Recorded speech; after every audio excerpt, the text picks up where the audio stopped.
नमस्कार.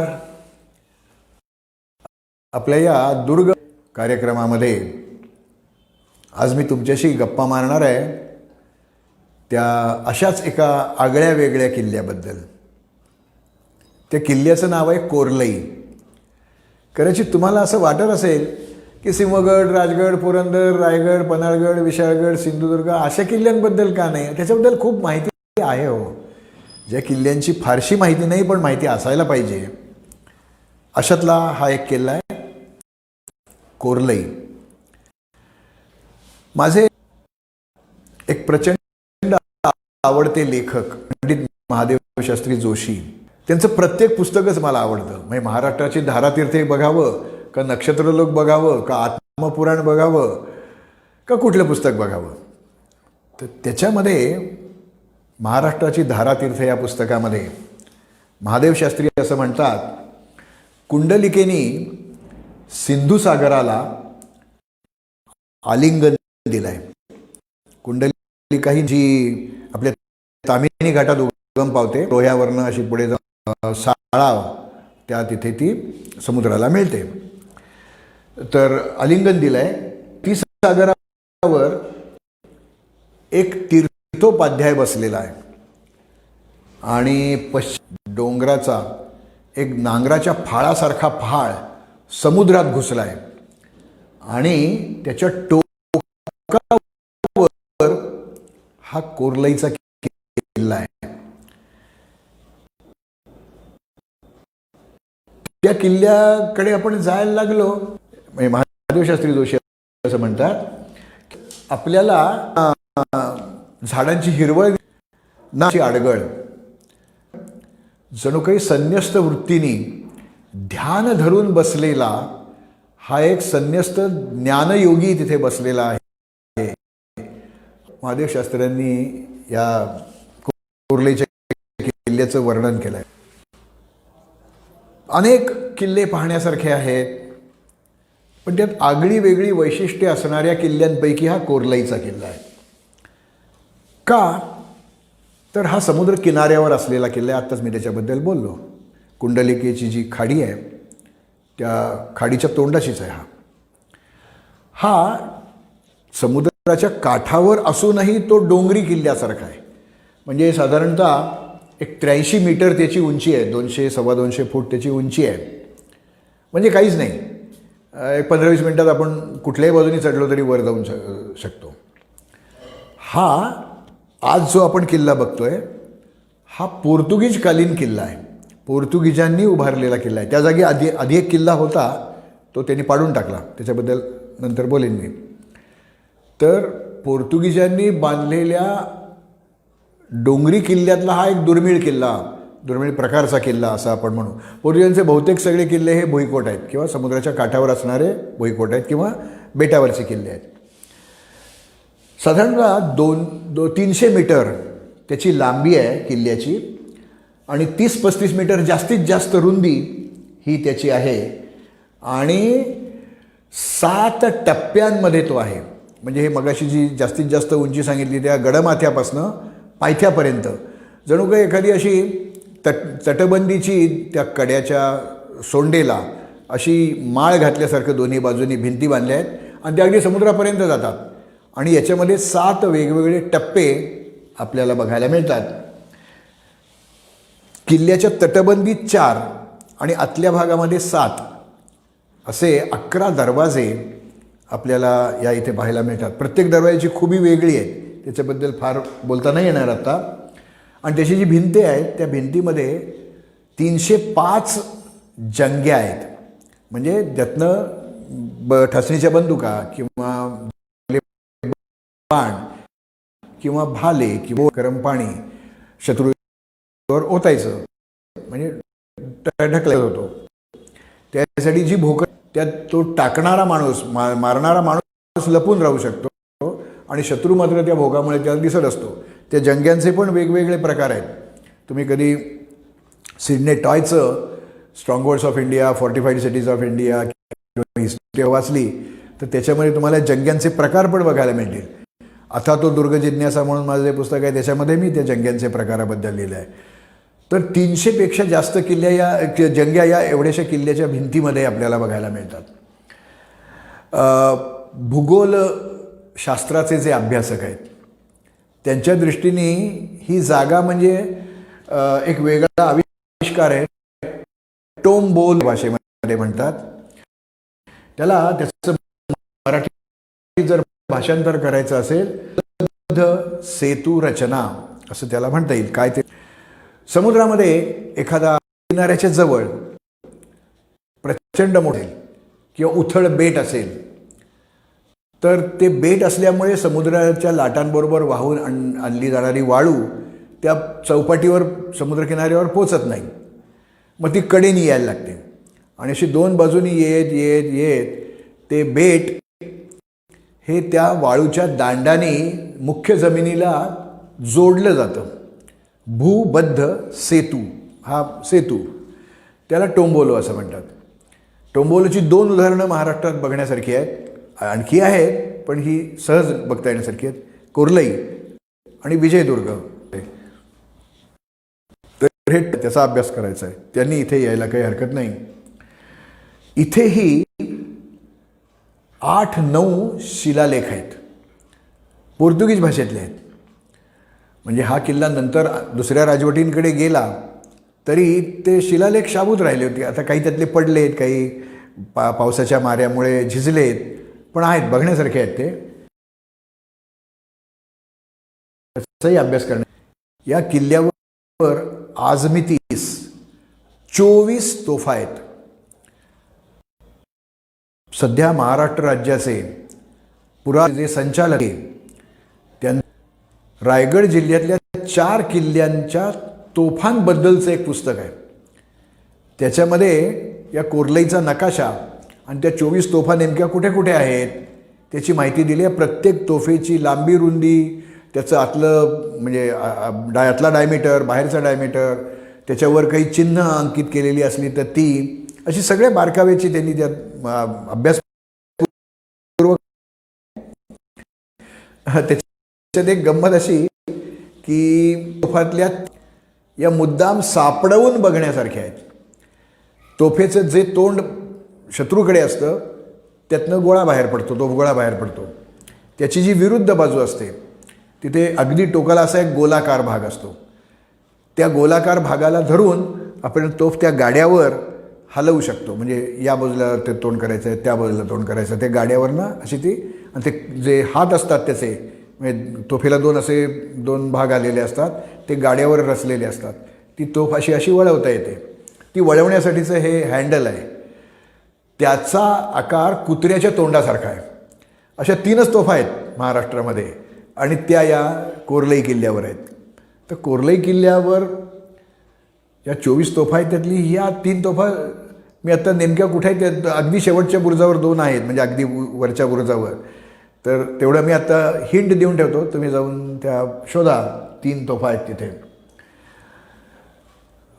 समुद्रकिनारी आलं, कोकणात आलं की दीपग्रह, पूर्वी ही दीपग्रह जहाजांना उथळ पाण्याचा किंवा खडकाळ किनाऱ्याचा इशारा देण्यासाठी बांधली जायची. त्यातनं काही विशिष्ट तऱ्हेने संदेश दिले जायचे आणि समुद्र किनाऱ्याचे नकाशे नव्हते, त्यामुळे ही दीपग्रह खूप चांगलं मार्गदर्शन करायची. असं एक दीपग्रह या कोर्लई किल्ल्याच्या खाली आपल्याला बघायला मिळतं. बाकीची सगळीकडची दीपग्रह ही वरच्या म्हणजे उंच डोंगरावर असतात, हे तळवटीत आहे. तर आत्ता नुकतंच भारत सरकारने लाईट हाऊस टुरिझम म्हणजे दीपग्रह पर्यटन म्हणून सुरू केलेलं आहे. तर या दीपग्रहात तुम्ही आतमध्ये जाऊ शकता, काही शुल्क द्यावं लागतं. त्याचं कार्यपद्धती कशी असते तिथला माणूस तुम्हाला समजावून सांगतो. आणि अगदी दीपग्रह जर नीट पाहायची, केव्हाही जाऊन ते पाहावं, पण संध्याकाळच्या वेळेला गेलं तर त्यांनी आपल्याला जे काही समजावून सांगितलेलं असतं तो विशिष्ट इतक्या सेकंदांनी तो प्रकाशाचा झोत येतोच. ते सगळं इतकं प्रिसिजन आहे की तितक्या सेकंदांनी तितका वेळ तो झोत पडतच राहतो. त्यामुळे तो झोत किती प्रखरतेचा आहे, किती सेकंदांनी याच्यावरून त्या बोटी नाही येते आणि मग ते समुद्रकिनाऱ्यापासून किती लांब आपण राहायला पाहिजे किंवा आपल्याला त्या भागातल्या बंदरात जायचं असेल तर कुठल्या बाजूने यायला पाहिजे याचं सगळं दिशादर्शन त्या दीपग्रहातनं होतं. तर हे कसं दीपग्रह तिकडनं पण किल्ल्यावर यायचा. 3ऱ्या टप्प्यावर एकदम आपण जातो. तो एक दीपग्रह पाहता येईल या किल्ल्याला भेट देताना.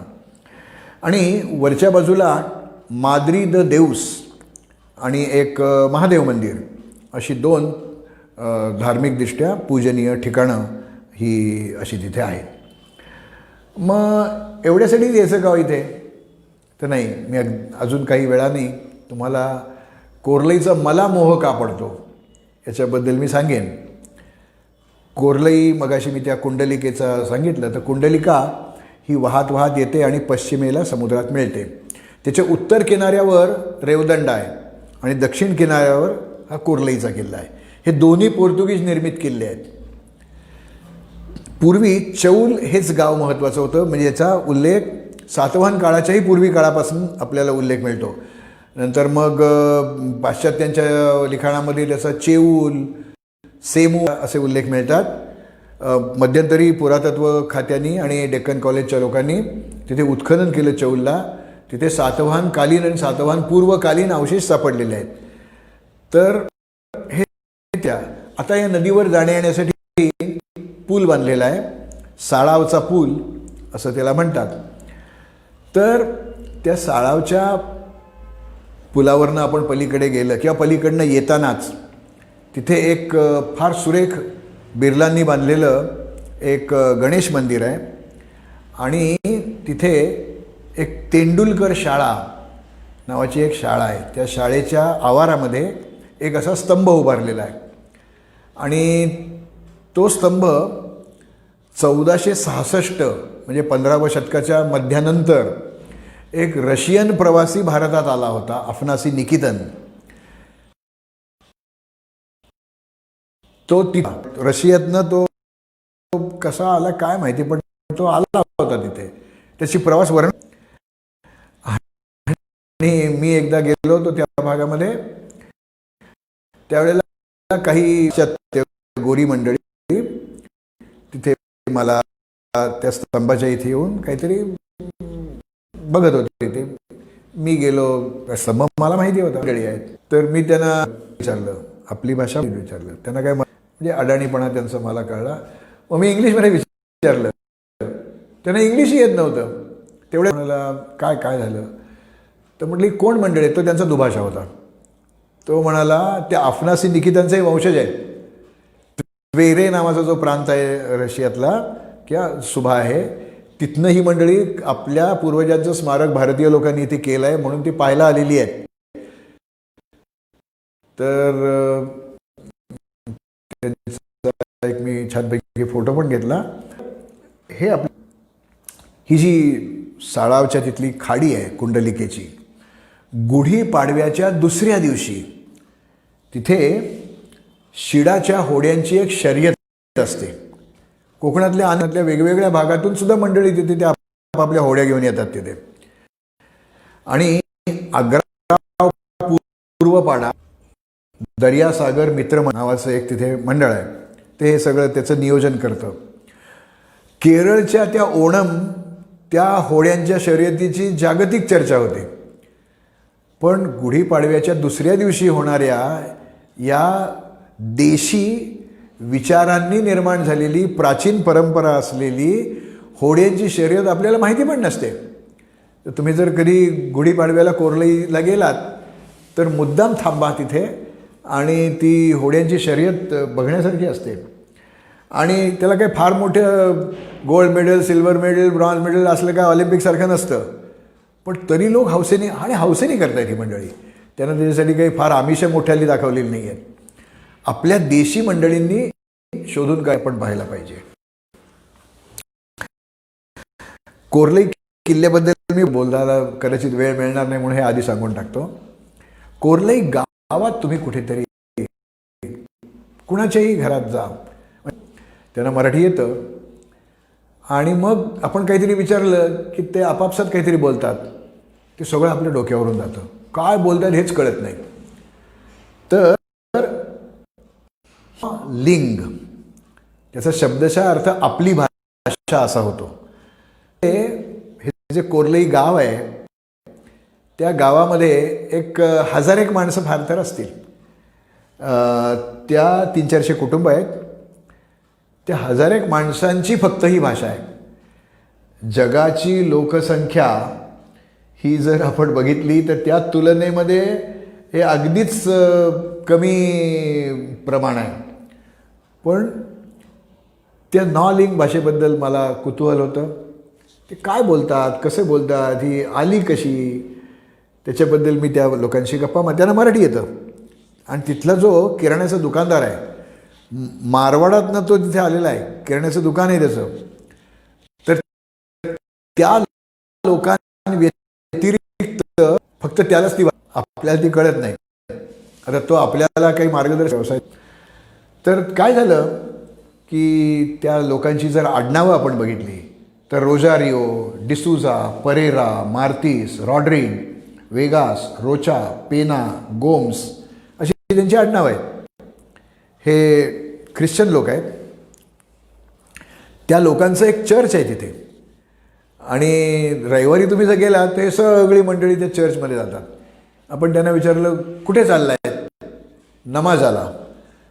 तर चर्चची जी प्रार्थना असते त्याला ते नमाज म्हणतात. त्या आपण त्यांना गेलो, भेटलो की आपण ते विचारलं कसे आहात, ते म्हणतात कॉमिस्ता सॉ से, कसे आहात, काही कळत नाही. आपण प्रश्न काय आपल्याला विचारतात नाम की, मग आपण म्हणायचं मी नाम प्रके घाणेकर. तर ही विचित्र भाषा आहे. ही क्रिओल म्हणजे संकरित भाषा आहे. मूळची ही सगळी मंडळी पोर्तुगीज होती. उत्तर फिरंगाणातनं ही मंडळी इथे आली, काही गोव्यातनं पण आली आहेत आणि ही इथे राहिली. कारण रेवदंडा हे पोर्तुगीजांचं प्रदीर्घ काळ किल्ला होता. कोर्लई त्यांच्या ताब्यात बराच काळ होता. तर 7-8 अब्ज पृथ्वीवरच्या लोकांपैकी 0.001388% एवढ्याच लोकांची ही भाषा आहे. म्हणजे हे भाषिक बेट आहे. तर तिथे एक त्या चर्चमधल्या काही अभ्यासकांनी या भाषेचा अभ्यास केला आणि त्यांना आपण विचारलं तुमची भाषा कोणची. ते म्हणतात आमचा भाषा पोर्तुगीज, गीज असं ते दीर्घ करतात. तर अमेरिकन इन्स्टिट्यूट ऑफ इंडियन स्टडीजनी त्या भाषेचा अभ्यास केला आणि त्यांच्या गंमत एक लक्षात आली. ही जी काय बोली भाषा आहे त्याला लिपी नाही आहे. ते सगळे देवनागरीतच लिहितात. त्याचं व्याकरण संस्कृत आहे. तर व्याकरण संस्कृत आणि भाषेमधले शब्द मराठी आहेत, पोर्तुगीज आहेत, तुळू आहेत, मल्याळी आहेत, बंगाली आहेत, संस्कृत आहेत, उर्दू आहेत. नमाज हा तसाच शब्द आला ना त्यांच्या भाषेतला. तर अशा वेगवेगळ्या भाषांची एक छानपैकी भेळ, मिसळ. आणि जगातल्या किती टक्के लोक ते बोलतात मी सांगितलं तुम्हाला आत्ता. त्या अमेरिकन इन्स्टिट्यूटनी इथली जी काही बुजुर्ग मंडळी होती तर ते आपल्या नातवंडांना जी गोष्टी सांगतात. मग ती टोपीवाल्याची गोष्ट आहे, तो सिंह आणि उंदीर त्याची गोष्ट आहे, अशा वेगवेगळ्या गोष्टी ते सांगतात. त्या सगळ्या गोष्टी त्या अमेरिकन इन्स्टिट्यूटच्या संशोधकांनी त्यांना सांगायला सांगितल्या. त्याची ध्वनी काढली, रेकॉर्ड केलं ते आणि त्या गोष्टी लिहून काढल्या. ते हे लोक देवनागरी भाषा वापरतात. म्हणजे आपली बाळबोध म्हणजे मराठी संस्कृतची जी लिपी आहे त्या लिपीतच ती छापली आहे. आणि मग त्याच्यामध्ये कसल्या कसल्या गोष्टी आहेत. नवरा बायकोची गोष्ट आहे पण त्याच्यावर शीर्षक आहे मारीद आणि डॅश मुलेर म्हणजे पती पत्नी. त्याच्यात राक्षसाच्या गोष्टी आहेत. वर लिहिलं आहे राकेस म्हणजे राक्षस. नंतर राजा राणीच्या गोष्टी आहेत रे आणि राईन. तर त्या आपल्याच गोष्टी म्हणजे आपण आपल्या नातवंडांना सांगतो किंवा सांगायचो म्हणू आपण, त्याच गोष्टी ते सांगतात. पण त्या या म्हणजे लिंग भाषेमध्ये सांगतात. पुस्तकाचं नाव नॉ लिंग सु इस्तॉर, म्हणजे आपल्या भाषेतील गोष्टी, असं ते पुस्तक आहे. आणि ही सगळी त्याच्याकडनं माहिती घ्यायची आणि ओब्रिगाडा म्हणजे धन्यवाद असं म्हणायचं आणि मग किल्ल्याकडे जायचं. तर अशी ती खूप भाषिक बेट म्हणजे नेमकं काय, आणि अस्ताचलाला चाललेल्या भाषांपैकी ही एक भाषा आहे. कारण मुळात ती फार लोक बोलतच नव्हते. आता ही जी काही 1001 मंडळी आणि तो तिथला किराणा दुकानदार, ते या लोकांच्या समूहाच्या व्यतिरिक्त तो बाहेरचा माणूस आहे. तर हे आपल्याला कोर्लई किल्ल्याला गेलं की पाहायला मिळतं. आता आपण प्रत्यक्ष कोर्लई किल्ल्याबद्दल थोडीशी माहिती घेऊया. हा जो समुद्रात घुसलेला जो जमिनीचा भाग आहे, टेकडी आहे, त्याला पूर्वी चौलचा खडक असं म्हणत असत. आणि तो भूबद्ध सेतू आहे, त्यामुळे तो टोंबोल आहे. पूर्वी तो, त्यामुळे त्याला चौलचा खडक असं म्हणायचे. आता 15व्या शतकात या भागावर बहमनींची सत्ता होती आणि त्यातून मग ते बहमनीच्या पुढे चेरफाळ्यांनी झाल्या, त्यात एक निजामशाही, आदिलशाही, कुतुबशाही, निजामशाहीच्या ताब्यामध्ये हा प्रदेश आला. आणि या सगळ्या ज्या शाह्या झाल्या ना, आदिलशाही, निजामशाही, कुतुबशाही, या व्यापारी सत्ता होत्या, आर्थिक सत्ता होत्या. त्यामुळे जिथून व्यापार चालतो त्या भागावर आपला अंमल असला पाहिजे. आणि या भागात त्यांनी हे खाडीतनं होणारा व्यापार जर कंट्रोल करायचा असेल तर तिथे एक किल्ला हवा. म्हणून त्या दुसऱ्या निजामशहानी इथे एक किल्ला बांधला आणि तो बुरहान शाह होता, म्हणून बुरहान दुर्ग असं त्या बांधकामाला नाव दिलं.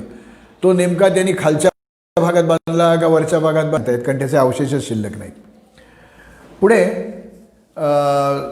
1553 ते 65 या सुमाराला इथे पोर्तुगीजांचा वावर सुरू झाला. म्हणजे रेवदंड्यात तर होताच, पण आता हे कोर्लईच्या परिसरात पण वावरायला लागले.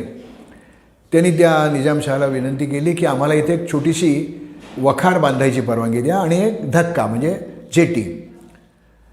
व्यापार वाढणार होता, निजामशहानी परवानगी दिली. काही काळानंतर हुसेन निजामशाच्या वेळेला त्यांनी अशी विनंती केली की आम्हाला या वखारीचं संरक्षण करण्यासाठी एक किल्ला बांधून द्या, आम्ही बांधून घेतो. त्यातला धोका त्या निजामशाहानी ओळखला आणि त्यांनी सांगितलं असली परवानगी काही मिळणार नाही. पोर्तुगीज मंडळी काही चालून आली तिथे, त्यांचा त्यांनी पराभव केला, हुसकावून लावलं त्यांना आणि स्वतःच्या ताब्यात तो किल्ला ठेवला. पुढे काय झालं, रुपी खान आणि मौलाना शाह अहमद उस्ताद यांनी तो किल्ला बांधला होता. तिथे एक किल्लेदार नेमला गेला होता आणि त्या किल्लेदाराचं नाव फरहाद खान. तर अडचणीची त्याची परिस्थिती लक्षात घेऊन या पोर्तुगीजांनी त्याच्यावर हल्ला केला आणि ती जी काही धुमश्चक्री झाली त्याच्यामध्ये पहिल्या दरवाजामध्ये घोडा आणि दुसऱ्या दरवाजाला हत्ती असे मारले गेले होते. ती धूळ तिथेच पडली होती. त्यामुळे या निजामशाही सैनिकांना दारं बंद करता येईनात. मग पोर्तुगीज मंडळी आत घुसली आणि तो किल्ला ताब्यात घेतला. ताब्यात घेतल्यावर प्रयत्न झाला पण ते काही यशस्वी झालं नाही. तो जो फरहाद खान किल्लेदार होता त्याला पोर्तुगीजांनी पकडला आणि त्याचं धर्मांतर केलं, पण तो लगेच बहुतेक जखमा खूप झाल्या असं तो मेला. आणि मग त्या ठिकाणी पोर्तुगीजांनी स्वतःसाठी किल्ला बांधला. आता त्यांनी पहिल्यांदा जो किल्ल्याचा बांधला तो समुद्राच्या अगदी शेजारी बांधला. त्याला सांताक्रूज किंवा क्रुसाची बातेरी असं म्हणतात. आणि तिथे 4 तोफा आपल्याला बघायला मिळतात. एक स्तंभ आहे, त्या स्तंभाच्या वर एक गोल आहे. पृथ्वीवर जसे अक्षांश रेखांश दाखवतात तसे अक्षांश रेखांश आहेत आणि अशी गळ्यात पट्टा घालावा अशी एक ते पृथ्वीला एक तिरकी रेघ दाखवलेली आहे.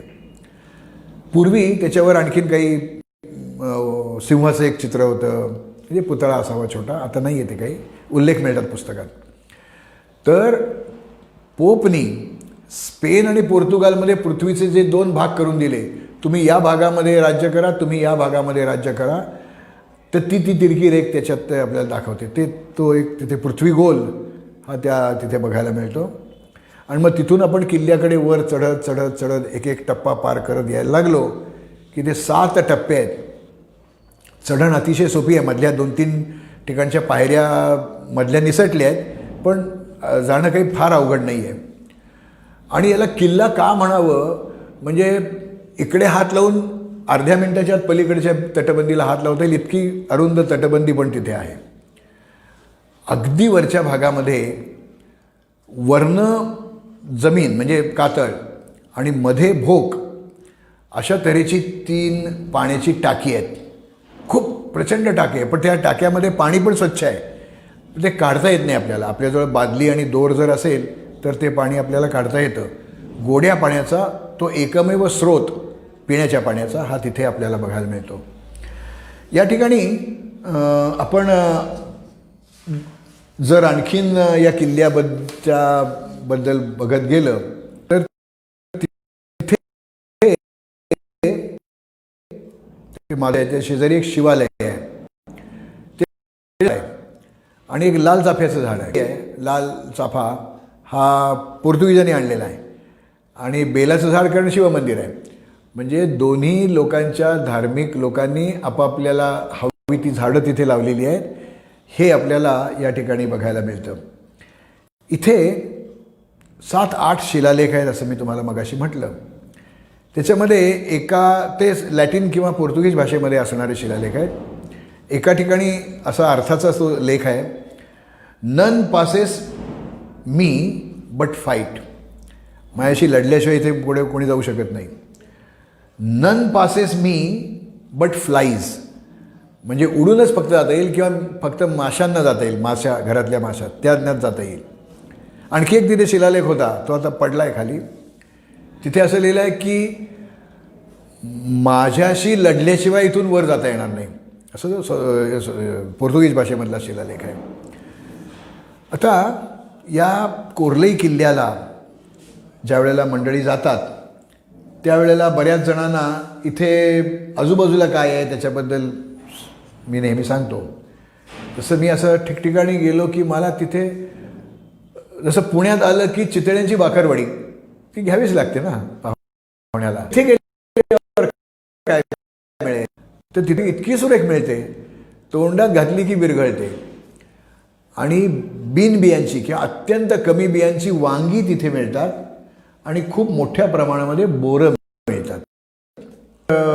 तुम्ही जर कधी चौलला गेलात तर या भागात अनेक किल्ले बघण्यासारखे आहेत. हा चौलचा मी आज आपण त्याच्याबद्दल बोललो. रेवदंड्याचा किल्ला आहे. त्या रेवदंड्याच्या किल्ल्याची तटबंदी खालचा जो भुयारी मार्ग आहे तो बघण्यासारखा आहे. चौलला एक आगरकोट नावाचा किल्ला होता. त्याच्यापुढे मग अलिबागचा किल्ला आहे, सरजेकोट आहे, तो हिराकोट आहे. असे खूप किल्ले आहेत. एक दत्त मंदिर आहे. नंतर तिथे एक लेणी आहेत तिथे त्या चौलच्या जवळ. तर हा सगळा भाग पाहण्यासारखा आहे. आणि इतकी झाडी तिथे आहे की त्या झाडीत गाव आहे का गावात झाडी आहे हेच कळत नाही, इतकं ते आहे. इथे एक त्या तेंडुलकर शाळेचा मगाशी मी ते अफनासी निकितांचं स्मारक, तिथे त्याच्याकडे पाठ करून जर उभं राहिलं तर डाव्या बाजूला जो अरुंद रस्ता जातो त्या रस्त्याने जर आपण गेलं तिथे एका खाजगी घराच्या मागच्या बाजूला एका बेबी व्हेलचा सांगाडा आहे. व्हेलच्या पिल्लाचा सांगाडा आहे. ते एक व्हेल वाहून आला होता. त्या लोकांनी ते काय करायचं, घाण सुकली त्याची कुजायला लागला तो, म्हणून त्याने खड्डा खणला आणि ते समुद्राच्या वाळूत तो मासा पुरून टाकला. नंतर मग काही काळाने तो कुजलं सगळं. ती सगळी हाडं त्यांनी बाहेर काढली आणि ती एकमेकाला जोडून जवळजवळ 50 फूट लांबीचा असा तो बेबी व्हेल, छोटं पिल्लू आहे ते, त्याचा सांगाडा. त्यातली एक फासळी फक्त बदलली आहे. तुम्ही कधी गेलात तर कुठली फासळी बदलली आहे ते बघा. मी पहिल्यांदाच ओळखली ही फासळी बदललेली असेल. तर असं खूप सारखं आहे. त्या चौलचा किल्ला किंवा रेवदंड्याचा किल्ला त्याच्याबरोबर हा कोर्लईचा किल्ला पाहता येईल. चढाई अजिबात जास्त नाही आहे, अंगावर येणारी तर अजिबात नाही आहे. खूप आकर्षण आहे, ती तुम्ही पहा. या दुर्ग भेटीसाठी माझ्याकडून तुम्हाला शुभेच्छा. वेळेमध्ये मी हा कार्यक्रम संपवायचा प्रयत्न केलेला आहे. तुमचं जास्त अंत काही पाहायचा नव्हता मला. 30 मिनिटं